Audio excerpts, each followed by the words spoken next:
Hola, estamos en Punto Crítico, programa de televisión de la Unidad de Medios de Comunicación de la Universidad Nacional de Colombia. Yo soy Carlos Alberto Patiño Villa, profesor titular de la universidad. En el día de hoy hemos invitado a la profesora Mariluz Vallejo, quien es periodista con doctorado en Ciencias de la Información de la Universidad de Navarra, quien creó la maestría en Periodismo Científico de la Facultad de Comunicación y Lenguaje de la Pontificia Universidad Javeriana. También fue profesora de la Universidad de Antioquia. Y la profesora Vallejo el año pasado publicó este libro que se llama Xenofobia al rojo vivo en Colombia. La xenofobia es uno de los fenómenos más importantes durante el siglo XX y durante el siglo XXI. Y en este libro, la profesora Vallejo enfrenta algunos de los mitos más importantes de la historia y la política colombiana. Conversaremos con ella. Profesora Vallejo, muchas gracias por estar con nosotros en Punto Crítico.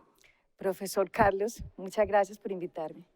Yo quiero, Mariluz, arrancar haciendo esta pregunta. La xenofobia implica, bueno, la RAE, para no equivocarme, lo he copiado acá, dice, la xenofobia es odio, repugnancia u hostilidad hacia los extranjeros.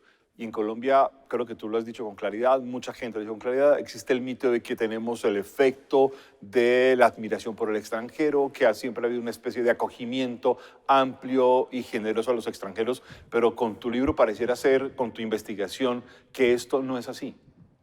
Sí, Carlos, yo lo que demuestro con infinidad de casos es que esa es una falsa creencia. Digamos que los gobiernos liberales y conservadores a lo largo del tiempo nos hicieron creer que eran muy hospitalarios y que había una política de asilo, pero lo que yo demuestro es que había prácticamente una postura oficial de rechazo a los extranjeros, aunque en el imaginario está esa ambivalencia entre el extranjero que es muy bien recibido, que la gente se descresta con el extranjero, pero eso en el caso de que el extranjero sea una persona prestante y ojalá con dinero. Pero el, el extranjero que no tiene recursos, digamos que despierta la xenofobia unida a la porofobia, ¿no? El odio al pobre y sobre todo al pobre que te viene a desplazar, a quitar puestos de trabajo, el pobre que viene a competir con los trabajadores locales. Esos fueron los peor vistos. ¿Tú dirías que esto es una política de Estado o es una especie de práctica consuetudinaria de los funcionarios? Es una práctica legitimada, un poco está encubierta también en una legislación, ¿no?, de inmigración muy restrictiva, muy selectiva, casi miserable en los sistemas de cuotas que impuso. Entonces, pero sí, yo me acojo a una frase que dijo Rudolf Holmes hace muchos años, de que la xenofobia se incuba en la misma Cancillería y en todos los, ¿no?, el cuerpo consular, porque son los funcionarios que simplemente no sellan los visados porque les parece que no, es negro, es asiático, puede ser peligroso. Es Sí, comunista, es con todos los tiene prácticas prejuicios. inmorales o tiene cualquier cosa que no es compatible según ellos. Exacto, que puede contaminar las costumbres en el país, entonces ellos deciden no dar la visa. En tu libro sacas, haces una especie de inventario legislativo y hay por lo menos 8 o 10 leyes distintas, arrancando con 1823. Sí, hace Es- 200 años, Esto es fíjate. muy interesante que Sí. desde el inicio del periodo republicano arranca un asunto de discriminación, hostigación contra los extranjeros. De estigmatizar a los extranjeros y ya clasificarlos como deseables o indeseables, útiles o perjudiciales, ¿no? Una cosa que me llama mucho la atención de tu trabajo es que los liberales en el gobierno pareciera ser que fueron incluso mucho más contundentes que los conservadores, con más casos repetidos, con más frecuencia, con más uso de términos de discriminación. Sí, para mí también fue una sorpresa encontrar que después de la hegemonía conservadora, cuando cae la hegemonía en el 30 y asciende Olaya Herrera, es Olaya Herrera el que pues, firma más decretos de expulsión durante su gobierno, y eso también dicho, hay un investigador, José Fernando Hoyos, que trabajó ese periodo entre 1890 a 1930, y definitivamente está comprobado que fue el gobierno que más expulsiones hizo. Pero eso también tiene una explicación, coincide con el surgimiento del Partido Comunista, que le da pánico pues al gobierno al gobierno de Olaya y también con la guerra con el Perú. Entonces se juntan esas coyunturas y la crisis económica que está viviendo el país para perseguir con saña al reciente Partido Comunista.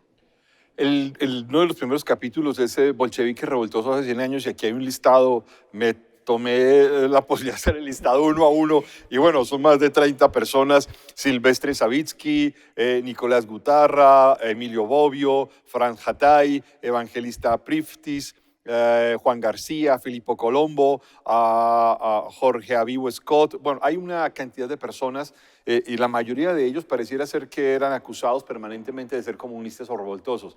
¿En efecto eran comunistas? Sí, podía ser, porque o sea, eran extranjeros que llegaban a predicar el marxismo-leninismo, pero era el espíritu de la época, ¿no? Era lo normal que también estaban en pie de huelga en muchas regiones del país, los trabajadores, y estos eran predicadores de su ideología, pero digamos que era, se les aplicaba una legislación mucho más estricta que a los propios colombianos que estaban propagando estas ideas, como pues todos los que conocemos, María Cano, Tomás Uribe. Bajo la idea de que participaban en política interna. Bajo la idea de que participaban. De hecho, yo cito de declaraciones que da, por ejemplo, Carmen Fortuil, que es la venezolana que tenía el nombre de combate Inés Martel, y ella, la entrevista al periodista, ella dice, sí, soy comunista, pero es que no es pecado pues creer en otra y tener una ideología. Incluso hasta el Tiempo reconocía en los editoriales cuando expulsaron a Silvestre Savitsky, el ruso, que era un tintorero, y que él fue como el que animó al grupo, al pequeño grupo de jóvenes entre Luis Vidales, Alberto Lleras, de que conformaran un grupúsculo pues comunista. Y el mismo editorialista del Tiempo dice pues que no es pecado tener otras ideas y digamos compartir literatura y hacer reuniones o tertulias políticas, pero pues aquí les aplicaban todo el peso que era de la ley, que era la expulsión, era la sanción máxima, era la expulsión. Y Savitsky fue como la figura más emblemática de estos expulsados. Además, acusado de un término que es muy complejo, que es el término de espía o de espionaje. Sí. ¿Muchas de estas actividades eran realmente espionaje o eran solo activismo político? No, eran activismo en su mayoría, es que estaban pues aquí muy contaminados con lo del espionaje y después incluso hay un apartado que yo hablo del matajarismo criollo, que es ya con lo de la guerra con el Perú, es que se empieza a circular más el término de espionaje. Con los bolcheviques sí eran acusados pues de hacer proselitismo, pero sobre todo ellos tenían, digamos, como el San Benito de estar tan cercanos a la Revolución Rusa, de ser admiradores de la Revolución Rusa, pero eran vistos era como elementos perjudiciales para el orden público, para la seguridad nacional. Eran definiciones muy genéricas, pues, de acusaciones de elemento peligroso para la seguridad nacional. Y sin más pruebas ni fundamentos, pues los expulsaban. De hecho, solo con que les encontraran un carnet del Socorro Rojo Internacional, que era con lo que se identificaban pues, los simpatizantes del Partido Comunista, ya eso era la prueba reina para expulsarlos. Un personaje inmortalizado por Gabriel García Márquez que tú retomas, que es Ramón Vinges, o el sabio catalán, como aparece en las novelas y en los relatos y en la autobiografía de García Márquez. Incluso Gerald Martin, el biógrafo, lo retoma y habla de él. Y es expulsado por actividades inmorales en la disputa con un gobernador del Atlántico, un gobernador conservador. ¿Cómo fue esta historia, que es una historia fascinante? Esa historia yo la descubrí gracias a Ramón Illán Vaca, barranquillero, que él ya había descartado la posibilidad de encontrar documentos, expedientes, ni siquiera en la prensa fue registrado. Entonces él lo reconstruyó más con testimonios y lo poco que encontró, pero sí fue expulsado por inmoral y por liberal, que es lo más curioso, ya no por comunista, pero es porque fue un opositor muy duro desde el periódico La Prensa de Barranquilla de Parquio González, que era gobernador del Atlántico, muy atrabiliario y corrupto, y Viñes se dedicó pues en sus editoriales a atacarlo y el gobernador vio la posibilidad de espiarlo, ¿sí? Y ver que circulaba por los bajos fondos de Barranquilla y allá. Una vida un poco libertina, según el bajo la gobernador. acusación de que era así, que era un sujeto inmoral, homosexual, le dio la orden de expulsión y de hecho salió, pero volvió a los pocos años, prueba de que no había fundamento en esa expulsión y siguió su vida como librero y como animador pues del grupo de Barranquilla también y de la tertulia en su librería y en la cueva. Vicente Adamo, Rudolf von Bedel, Ramón Viñes, Victoriano García Otero, Gustavo Machado, Salvador Ocampo, Estiliano Simeónides, Armando Edmundo Remy, Nicéforo María. Exactamente. Francés. Bueno, un montón de listas. Y saco esta lista porque quiero preguntarle por un personaje que durante la primera mitad del siglo XX parece ser muy complejo desde el punto de vista del Estado y la seguridad de extranjería, que es José Birchenal. Que era el jefe de la sección de extranjería. Registrando estos casos desde los años 20, él es el que firma, él es el que toma las decisiones y emite pues el concepto. Y hay algo muy paradójico y es que hacia el 38 ocurre un escándalo que yo registro en el apartado de los judíos doblemente expulsados. Y es que a raíz de un escándalo en el que dos judíos, uno de ellos muy prominente, que es Jaime Feinboim, que era el jefe de redacción de la revista Nuestra Tribuna y que era una persona muy querida en la comunidad hebrea y un intelectual muy crítico también de las políticas que estaba imponiendo el gobierno todavía era el de López cuando pasó esto, hacia sus correligionarios, ¿no? A él lo acusaron de trata de blancas, ¿no? Le hicieron una acusación a policía, esas acusaciones surgen de rumores, ¿no? Que llegan a la policía y la policía les da pues como el peso de la verdad. Eran incluso, parece que ahí vinieron de los mismos, de judíos de la colonia, envidiosos, y lo acusaron de hechos pues delictivos y a él le hacen esta persecución, a Jaime Feinboim y a otro otro judío, pero Feinboim pues es básicamente por sus posiciones políticas, ¿no? Y entonces Feinboim esto sale en titulares en primera plana, El Espectador, El Tiempo, o sea, lo acusan de traficar con billetes falsos, pero sobre todo trata de blancas, era entrar judíos, que estaba entrando cargamentos de judíos, de 200 judíos cada mes, y cobrándoles pues esos depósitos, quedándose con comisiones, bueno, iniquidades, dijeron sobre él, entonces, ¿qué pasa? Estuvo en la cárcel, le permitieron salir luego con fianza y después se comprueba que pues todo era un falso positivo judicial. Con respecto a él, todo era infundado, pero al personaje que tú me citas, a Birchenal, le toca renunciar.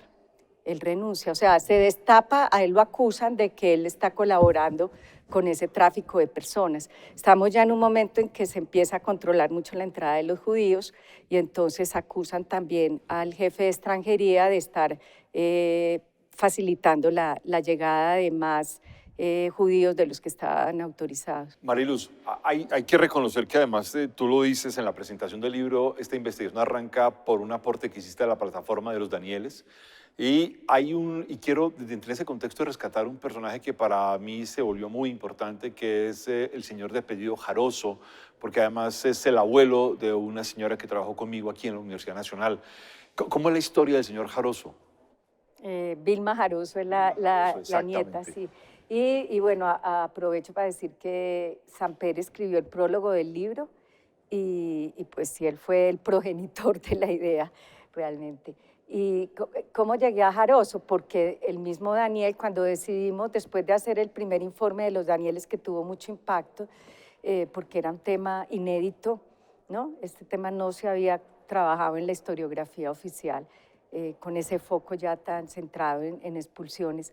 Entonces Daniel me dijo que él recordaba que Simón Guberek en su libro Yo vi crecer un país, en sus memorias, había hablado del caso del fundador del Centro Israelita de Bogotá, que era Juan Jaroso, y que él, digamos, ese sí era una figura muy querida en la comunidad, era como el patriarca, el protector de todos los que iban llegando, tenía una sastrería en el Palacio Liébano, y era un hombre, digamos, un intelectual muy noble, y también resultó envuelto en una de estas conspiraciones, esa instigada también lastimosamente por judíos, pero también por asunto político, le cayeron las autoridades.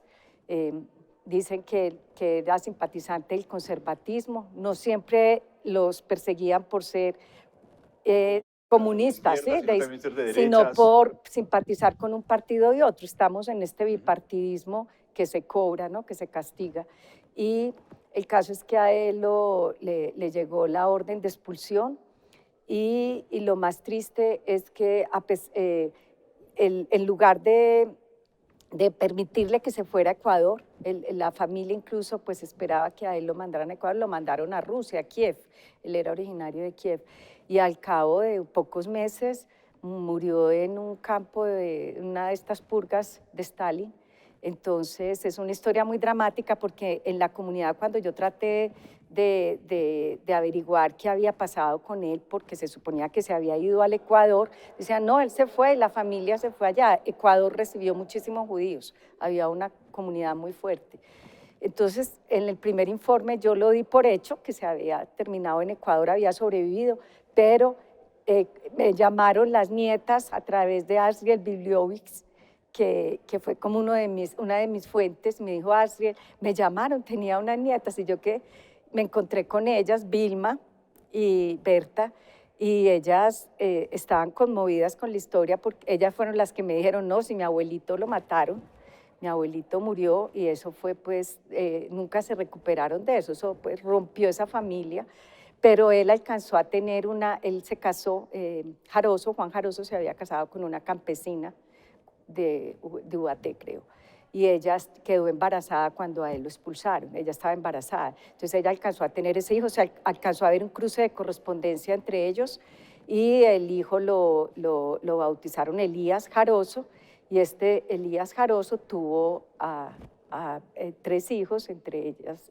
tuvo, perdona, sí, a Berta y a Vilma, pero las cartas y todo se destruyó. Ella no tenía ni idea del expediente que yo encontré en el Archivo General de la Nación, un expediente de más de 100 páginas, donde están todos los testimonios pues, en las indagatorias a él, y todos los testimonios de enemigos y amigos, gente que lo defendió, y pues no lograron salvarlo, y se tomó esta medida. Entonces es de los casos más dramáticos, más dolorosos, porque pues era, imagínate, el fundador del Centro Israelita y el máximo representante de la comunidad. Eso prueba también que ya había un antisemitismo acendrado entre autoridades que, digamos, firmaban esos decretos sin mayores miramientos.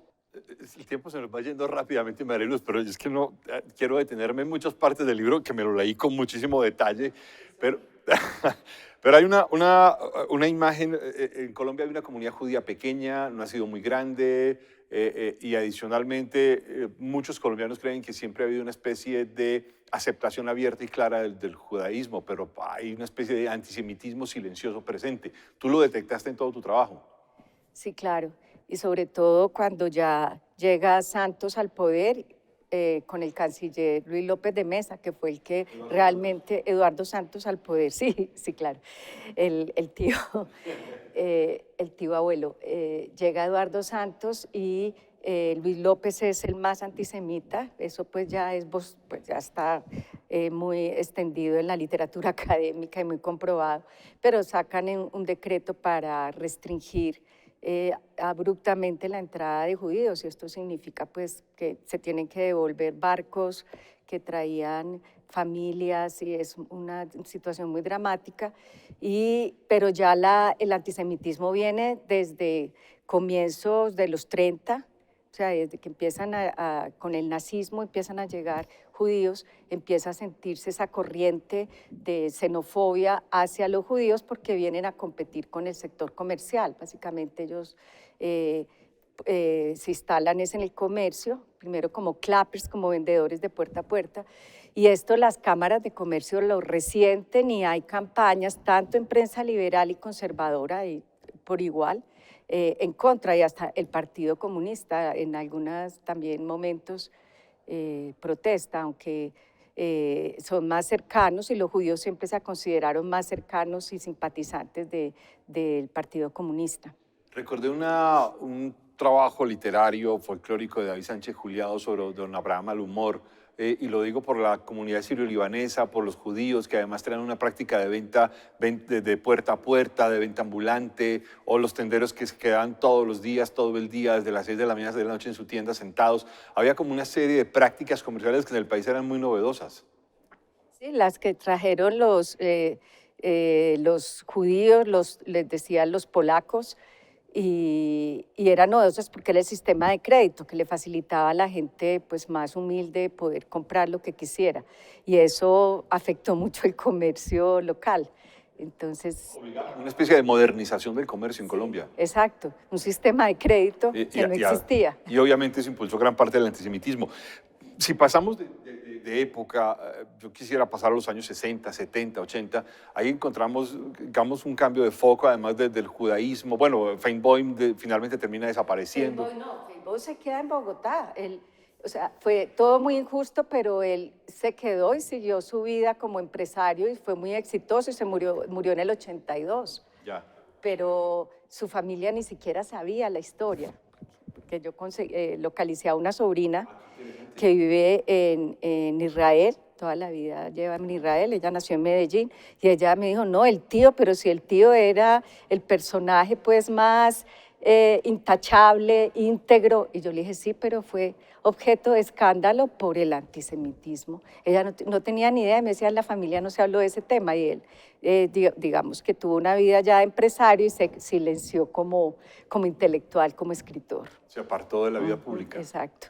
Pero es que yo narro unos casos que fueron persecución, falsos positivos judiciales, y otros que sí terminaron en expulsión. Por ejemplo, el de Marta Traba, que creo que te interesa. Exactamente, por sí, Marta Traba. El de Marta Traba fue le salió la orden, pero la reversó el presidente Carlos Lleras, finalmente, ante el escándalo, porque eso sí fue un oso internacional.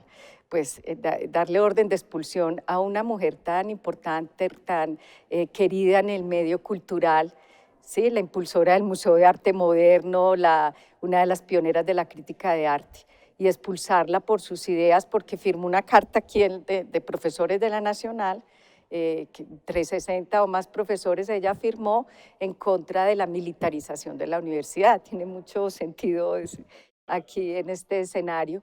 Ella firmó esa carta, pero también ella había dicho públicamente, y era sabido, que era simpatizante de la Revolución Cubana, que es otro de las coyunturas que detona estas cacerías de brujas.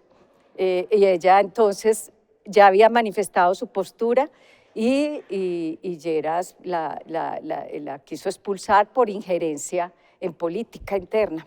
La universidad jugó un papel, la Universidad Nacional jugó un papel central en varios de estos casos, incluido el de Marta Traba. Fue como un terreno de combate, cartas que se firman, disputas que van y vienen. Claro, y en distintas coyunturas. Por ejemplo, la coyuntura del 9 de abril es muy importante en el 48, porque aquí había muchos profesores extranjeros que llegaron en la guerra y en la posguerra, pues, y el inicio de la posguerra, que la universidad los acogió, entre ellos muchos republicanos, profesores españoles republicanos, y entonces, como estalla el gobierno de Mariano, empieza desde Mariano y después Laureano Gómez a perseguir y a pedir cuentas de quiénes, qué extranjeros y en El Siglo, por supuesto, que es el periódico que contribuye a propagar más estos odios al extranjero, sale esto de que está aquí, este es un foco de rojo de profesores marxistas-leninistas y que, pues, que hay que expulsarlos.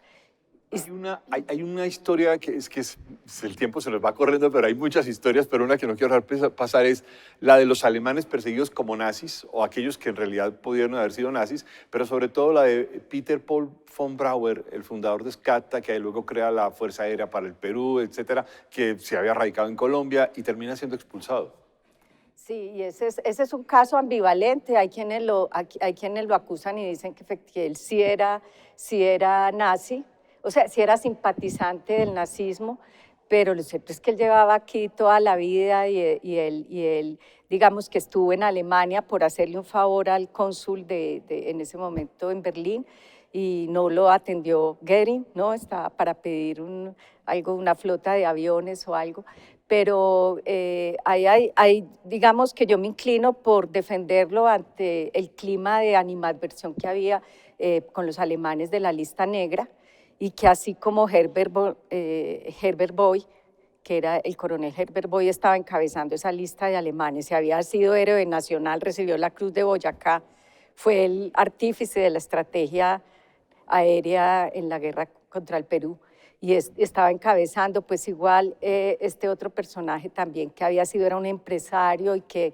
había recorrido el país también como científico, creó la división de fotografía del Instituto Codaxi, Agustín Codaxi, pues igual fueron perseguidos simplemente por ser alemanes y en la juventud pues muchos tuvieron que ser nacionalsocialistas o los obligaron a enlistarse, que eso pues ya lo sabemos, que no eran voluntariamente no adhirieron al nacionalsocialismo. Un dato interesante son los dos hoteles de concentración en Cachipay y Fusagasugá. Yo no sé si el concepto de campo de concentración cabría propiamente dicho. Campos de confinamiento. Mejor. Sí, mejor. Pero existieron y ahí claro. se confinaron básicamente a alemanes y a japoneses. Exacto, y hay unos pocos italianos de los que menos se habla. Pero sí, eran estos campos de confinamiento, les cobraban además como si fueran hoteles de 5 estrellas, ellos después tenían que pagar y se iban con sus familias y tal, pero estuvieron allá confinados casi por 2 años o hasta más. Pero eso está, digamos, más narrado, incluso hay una película, un documental de comienzos del 2000, Exiliados en el Exilio, que habla con supervivientes o los hijos que ya están grandes, que cuentan cómo fue.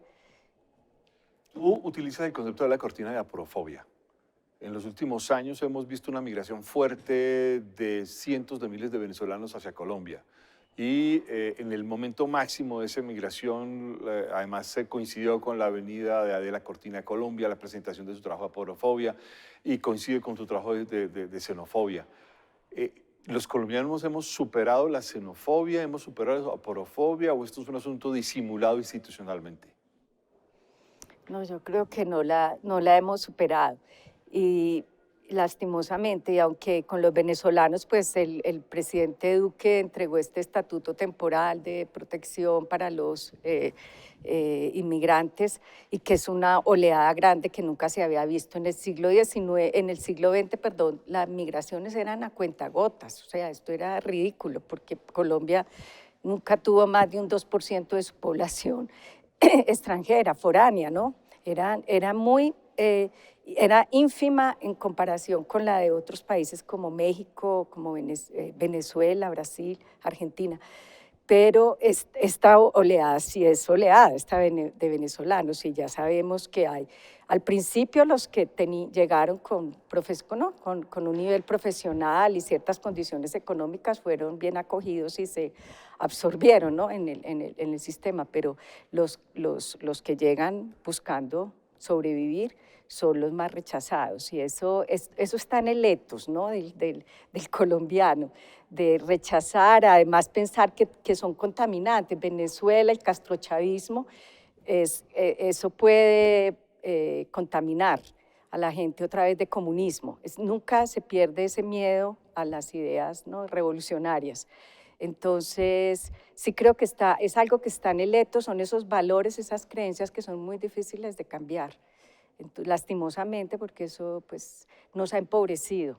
¿Sí? Mientras otros países han recibido las migraciones y se han enriquecido cultural y económicamente, aquí las hemos rechazado. Entonces, pues lo de Adela Cortina pues coincide un poco con lo que estamos viviendo en este momento. Pero la que yo narro es muy distinta a lo que yo narro del siglo XX porque era antes y es todavía más indignante porque tan pocos extranjeros que llegaban y por qué no acogerlos y por qué no, digamos, hacerles la vida más amable. Claro, pues Mariluz Vallejo, muchísimas gracias por estar con nosotros en Punto Crítico hablando de ese trabajo sobre xenofobia al rojo vivo en Colombia. Gracias a ti, Carlos Patiño, muy amable por invitarme a este espacio. Muchas gracias. Bueno, los esperamos en una próxima emisión. Muy amables.